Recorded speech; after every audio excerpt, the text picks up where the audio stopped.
Les bouchons d'Abidjan, terrain de jeu préféré des vendeuses à la sauvette. Mineures pour la plupart, elles sont souvent envoyées mendier par leur employeur. C'est ce qui est arrivé à cette jeune fille de 9 ans. Elle m'a donné petit cola d'aller vendre. Ma patronne m'a demandé d'aller vendre des choses dans la rue. 300 francs. On m'a volé et j'ai perdu 300 francs CFA.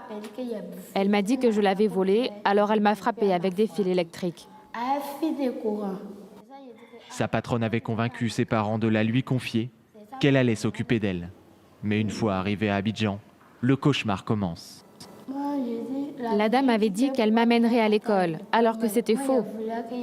Moi, je voulais aller à l'école. À la place, je me levais à 5 heures, je nettoyais sa maison, je balayais. Je nettoyais la douche et les toilettes. Elle parvient à s'enfuir et trouve refuge dans ce centre de transit qui accueille une cinquantaine de jeunes filles.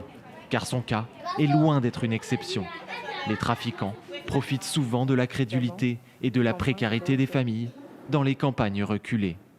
Et ces personnes vont demander à venir en aide, soit à la famille de l'enfant, en prenant l'enfant et en venant à l'enfant en ville pour la scolariser ou la mettre en apprentissage. Mais malheureusement, une fois en ville, les choses changent. L'enfant ou bien la jeune fille est placée comme domestique. Brimade, abus sexuels, salaire aléatoire.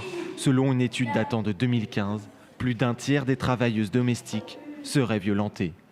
Ces abus sont parfois comparables à de l'esclavage. C'est-à-dire qu'il faut qu'elles-mêmes sachent qu'elles sont en situation de travail.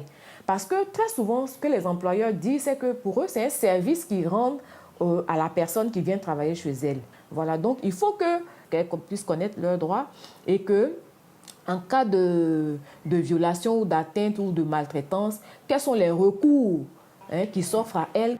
En 2014, un projet de loi devant encadrer le secteur était passé à la trappe. Une nouvelle loi serait en cours de préparation. Un espoir pour les centaines de milliers de travailleuses domestiques que compte le pays.